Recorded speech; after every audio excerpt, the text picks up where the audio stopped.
Now, welcome to part 2 of this Timimg Belt video. What I'm going to do in this one is basically taking off the belt, put a new water pump in, put a new belt on. That'll be this part. And it's very easy to take the belt off and can be kind of scary if you're doing it for the first time.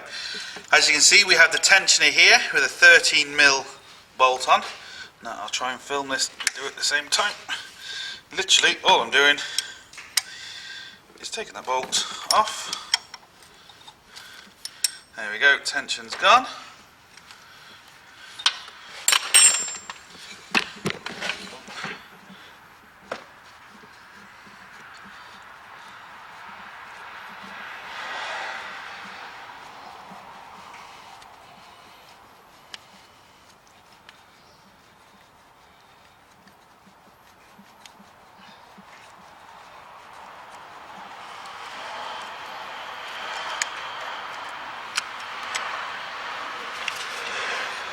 Now, as we can see, the tensioner now is off,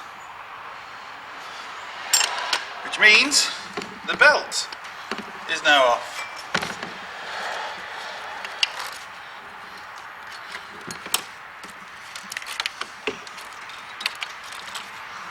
Just take the rest of the belt off. And we have the old belt. Now, one thing I did just notice on the bottom, there's a 10mm bolt for the bottom camshaft sensor, or the bottom crank sensor, should I say. I'll show you that when we get underneath. We have to remove that as well.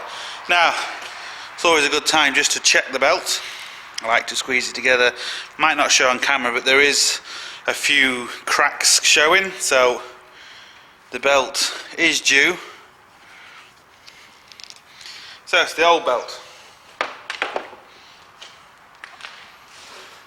It's a good time now to get the old belt and the new belt, put them between your fingers like this, just to make sure they are the same. You know, one's not completely bigger. If you're unsure, you can count the amount of teeth. Just don't get them mixed up. Make sure you put the new one back. Now, when we look down there, you see right on the bottom, this corner here is the water pump. Now, it looks to be 10mm bolts, maybe 8mm.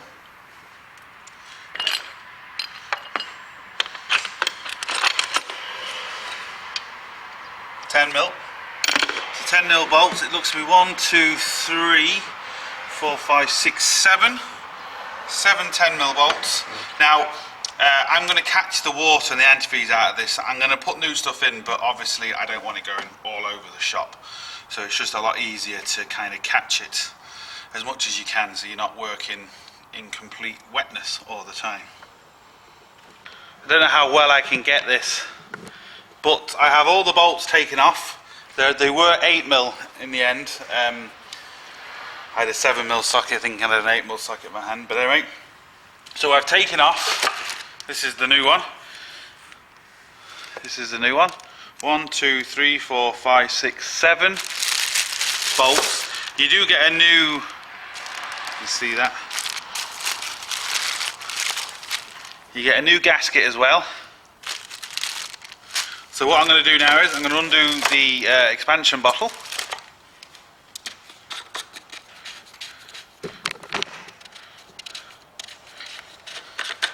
Get the water flow a bit better. And now literally, I was hoping it would leak when I take a few bolts out, because it just means you can control the flow a bit. But this is just going to come out everywhere. I've got a bucket underneath. Just hope I catch as much as I can. So literally, now it might even be, and it is, it's completely wedged in there. I can't move it by hand.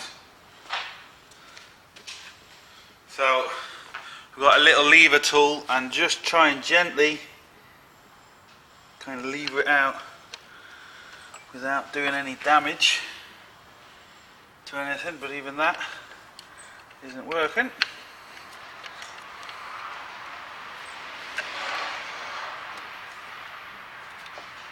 Nope, wedged. Try it underneath. There we go. I've got a little bit.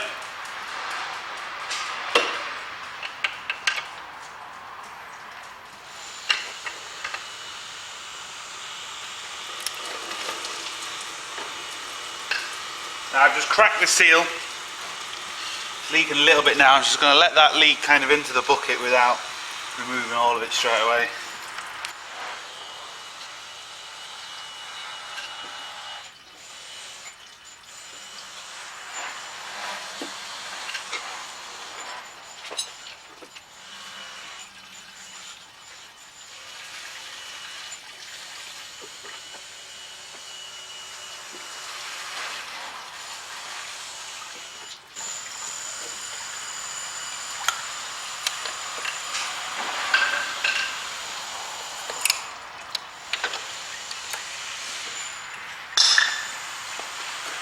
Right, it's off. Now, there's most probably nothing wrong. Well, there isn't at the minute nothing wrong with this water pump. This water pump is completely fine. But if in 6 months or a year's time the water pump fails, it means you have to do all this work again to replace the water pump. When you buy the kit, you get the water pump in it because it's easier. Some people don't because they want to try and save money, but honestly, trying to save money on stuff like this isn't worth your time because you just will not end up saving money. It just never works that way. So, we're looking one way that we've got a metal gasket, so we've got no cleaning to do. Sometimes you have to put sealer on these, or sometimes people put sealer on these because they're a bit unsure if this metal gasket is going to work. The gaskets do work, so I personally wouldn't put any seal unless you have to put seal on. Some you do, some you don't. But the best thing about this is now we don't have to try and clean it, because if there's sealer on it, you have to make sure you clean the block of the engine, and well, obviously your water pump's going to be new, so you don't have to clean that, but you need to make sure everything is clean, because if you put sealer on and it's not clean, it either won't stick properly or it's going to leak because there's bits in its way.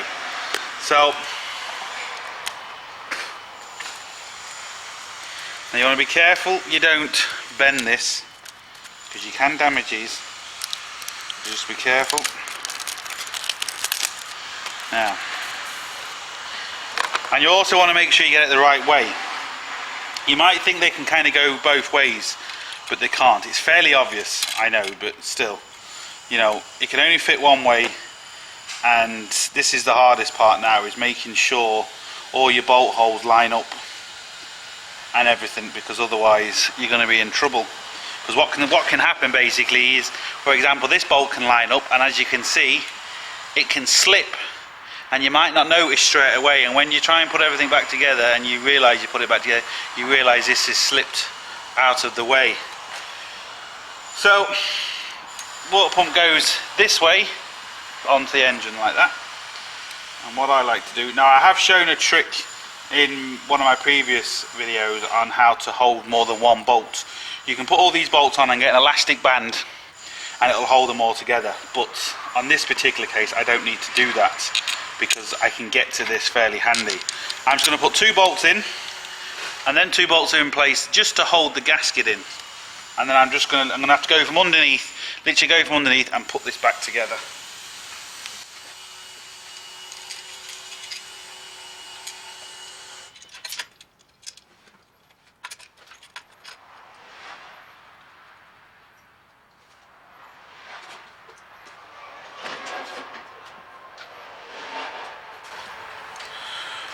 Right, so I've got this. I'm just not going to be able to film this, unfortunately, because I can't get the camera and my hands in and all together, but you can see from the old one what I'm basically doing. So as soon as I got this on, now one thing I will say is you don't want to over tighten. These bolts are only an 8mm bolt.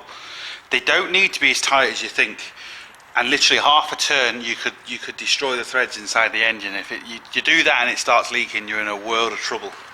They obviously have to be tight, but they don't have to be as tight as you think.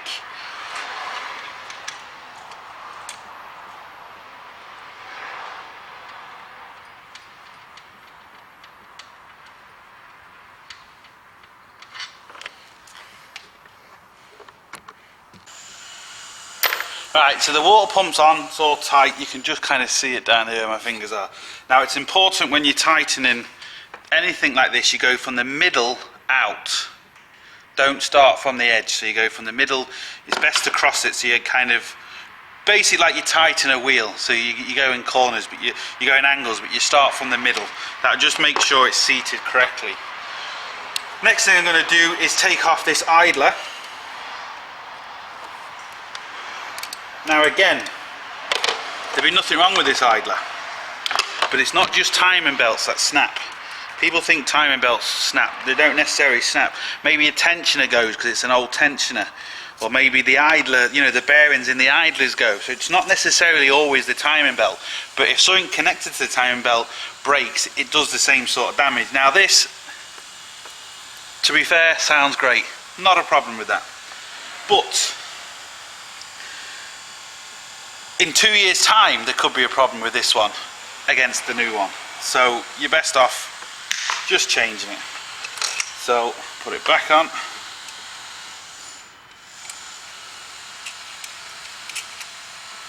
And tighten it up. Now, when I do a lot of these videos, I get the torque police after me. You're supposed to torque this, you're supposed to torque that. Yeah, granted, there is torque settings for everything, but you show me any mechanic that does that. They just don't. Formula 1 engines, slightly different, so you know. But normal engines, yes, you need to do anything regards the head, you need to tighten. But anything like this, it's common sense. You just tighten it. You know,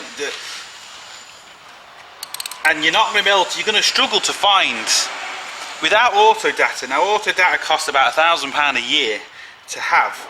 Now, if you only do this as part time, you're not going to have that sort of money to spend. And it only lasts a year as well. And that doesn't have every single torque. It won't have a torque for this. Well, okay, fair enough, it might have a torque for this, but you don't really need it, do you know? I've actually just checked it, and it doesn't have a torque for this idler. It has a torque for the tensioner, but it doesn't have a torque for the idler. So we just need to obviously make sure this is tight. Now, that is tight. Give it a good spin just to make sure it's actually moving. There's no harm to do that. Now, this is where it gets a bit tricky, and this is where I'm going to struggle to film. This is what's called, well, it's not an automatic tensioner, but it's like a self-tensioner. Once you put the bolt in, so once the bolt goes through,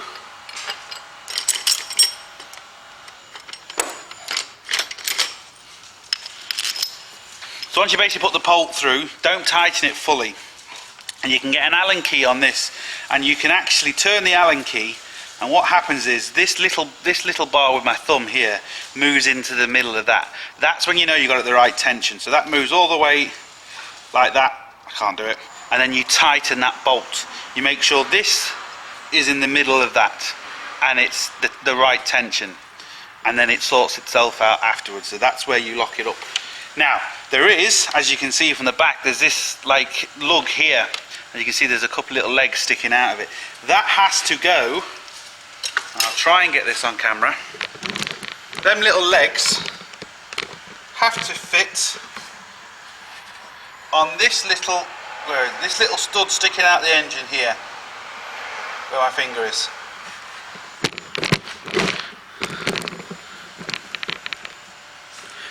And this is vitally important. This is so important. If you don't do that, you cannot tension this, because if this is allowed to move, this will never tension. I have to fight. As you can see, I have to push these two together. If I was just pushing that on its own, as you can see, it'll go all the way around and it'll never ever tension. So it is vitally important you get this stuck between the lug so it allows you to tension. I'm not going to be able to show it on camera, but you can see on here as well, there's a little arrow, if that's coming through. So you can only tighten this one way. So again, you can't really go wrong. So I'm going to put it on.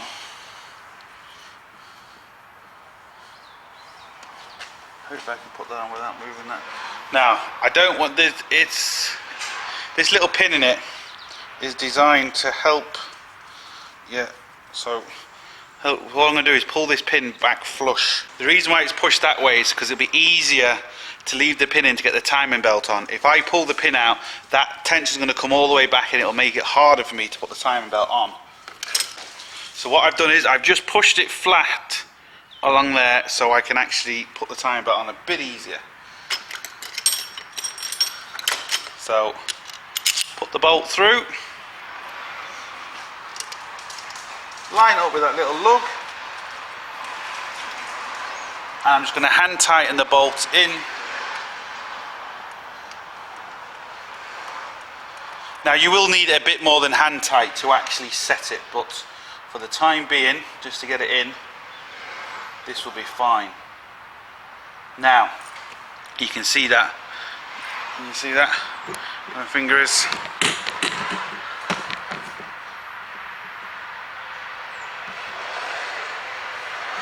Right there, look. It's on. Now we've done that, we're ready to put this belt on. Now you want to make sure, because some belts have an arrow, and the engine always turns clockwise, so you have to make sure the arrows are going the right way. This belt doesn't have an arrow on. Some belts have little lines on, which lines up with the timing belt marks. So you have to kind of look and see what belt you've got. This is just an ordinary belt, and what I mean by that is there's no marks or anything on it. So we don't have to worry about that, we just literally have to fit it.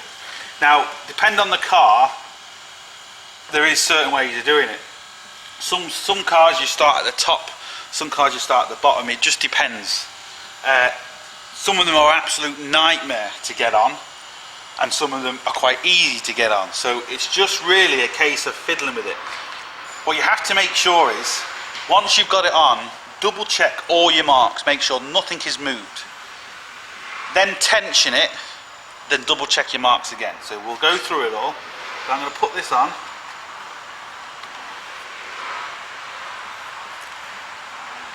So I'm going to start with the top cam first. Put it around the idler we just changed. Come underneath.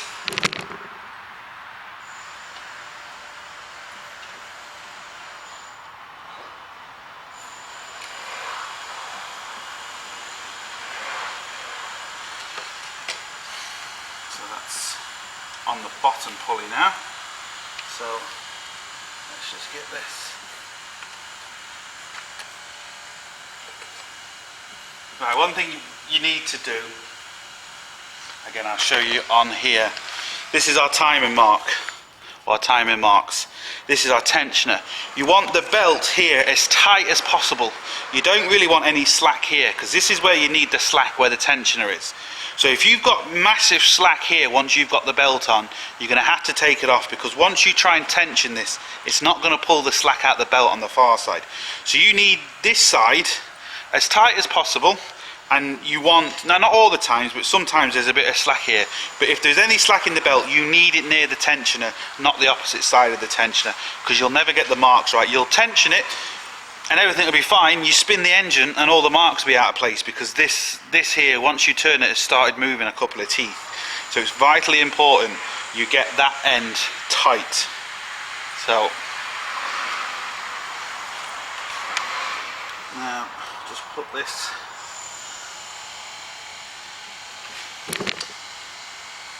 up and around.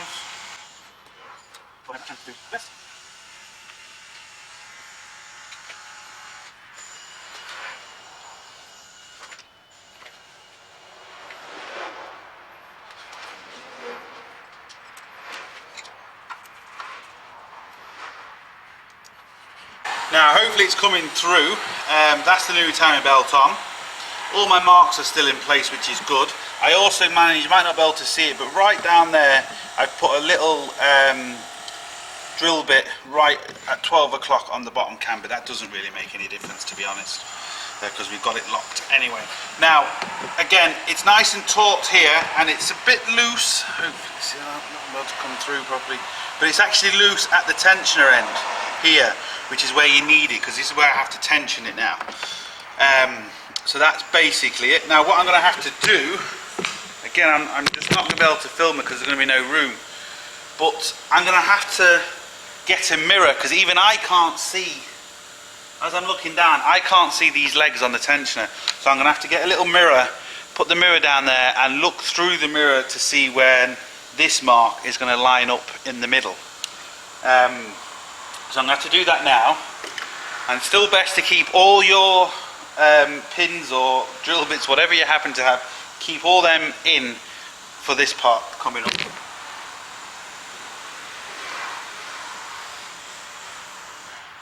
So what I'm going to do is I'm going to have to get a mirror. I'll turn the camera back on once I've done it, and I'll basically show you on this how I did it. But there's just no way of me doing it to show you as I'm doing it. There's just no room. But these tensioners are the best tensioners because you can't really go wrong. Once this little eye is in the middle there, well then you've got a tension right. Providing your marks haven't moved, well then sorted. You don't have to guess the tension on this, it's all automatic. So I'll turn the camera back on once I've got this tight. Right, as we can see, it's all on, it's all tensioned up. None of the marks have moved, which is good. It's a 6mm Allen key that I've used, and basically what I did was, I got the mirror. Now as you can see, hope this is coming across. Now you can see the little mark what I was showing you, and that's in the middle of the fork, which is then got that little nipple which we can just see there, which is all lining up 100% level, which is absolutely brilliant. So that now means we have the correct torque because it's basically doing it itself. So we know we're set right as regards our tension, for our belt. Hopefully that's coming across. That's the way I did it. Straightforward enough. So I basically, there is a little arrow, so you have to do this anti-clockwise. So I just pulled that until it was in the right place. Got my 30mm spanner while holding the Allen key, and I just tightened the 30mm bolt, which gives me my proper tension. Now what I have to do, I have to take all my pins out, and turn this engine at least 2 full revolutions, and then if all the marks line up, we know we can be safe to start it. So yeah, let's go. Now I just wanted to show you this crankshaft sensor or crankshaft sensor here before we kind of go any further, because that we'll be ready to start this soon, and that needs to be on, otherwise it won't start. And if it's not connected or even close to it, it could even throw up an engine light as well. So, you know, you have to get that reset. So it's important to get this on and make sure it's tight and it's in place, which is there. There we go. Now, so I'm just going to tighten that 10mm bolt there, and then I'm ready to, I've checked the bottom marks and they're still in line, so I'm ready to turn this clockwise in a few minutes. Well, I hope this will come through. I'm going to turn this engine now 2 complete revolutions and then check all my marks and make sure they've lined up. Now this is obviously where you kind of want the marks to line up. What I'm also going to do is just put these back on, because there's a chance it could just, when I'm turning it by hand, just spit out a bit of fuel, which means it could airlock itself. It's most probably airlocked itself now anyway, but we'll see. But yeah, I want to turn this engine by hand to make sure that we have no problems. If it locks on you now, well, it's not a big deal. It's annoying, but it means you have to take everything back off, realign the marks and see where or what went wrong. If it doesn't lock, well then we're sorted. We know we can start it, and it should start. There shouldn't be a problem. So I'm going to turn it now. I'll leave the camera on while this is turning. Let's just see what happens, and obviously hope nothing does happen.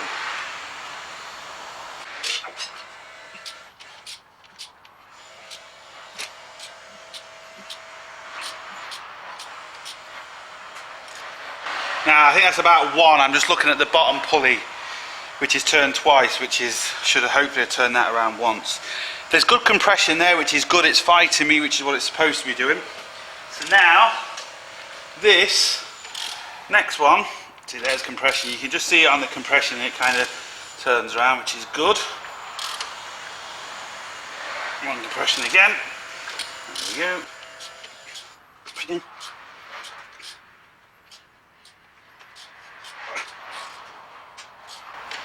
Ow.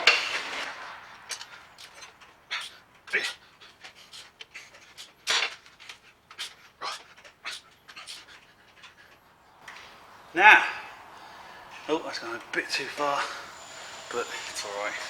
A tad too far, but We now know it's not locking, which is a good sign. The marks do line up. I've just gone a couple of mil too much, but all the marks are still lining up. They're all off by the same amount, so we know we're okay. I'm just going to double check the bottom marks now on the flywheel. If they're okay, we're ready to start this. Right, one thing I did forget to mention, thinking about it, the bottom marks on the flywheel didn't line up 100%, but then they wouldn't, because I might have to turn this 15, 16 times, 3 times, 5 times, I don't know, to get all the marks to line up. One thing I do know is all the marks on the actual timing case, so the water pump, not the water pump, the top cam, the bottom crank and the fuel pump all lined up to where they should be. And when I turned it by hand, it didn't lock up. So I know I'm going to be alright. Now, if it doesn't start, it could be because it's airlocked, or it could be because it's slightly off. Now, as long as you turn it by hand first and it doesn't lock, if it's slightly off and doesn't start, you're okay, you've done no damage. If you just try and start this without turning it by hand, well then, good luck to you. So turn it by hand is vitally important. Then once you've done that, you know it's not going to lock. Then you start it. If it doesn't start, don't worry about it. Double check your lines, double check your marks. If it does start, well then obviously you know you're okay. So I'm going to give this a start now, and basically wait for the old tractor to pass and see what happens. Fingers crossed. Also, bearing in mind I haven't put this engine mount back on, so it's just resting on the jack. So you don't want to rev this. All I'm doing is to see if it's going to start, because it might not start, and if it is, we're going to have to look at something. So I don't want to put all this back and realise we have a problem then.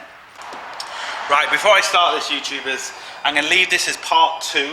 This is going to be a short part 2, but part 3, we'll see if it starts. So yeah, part 3, we're going to see if it starts.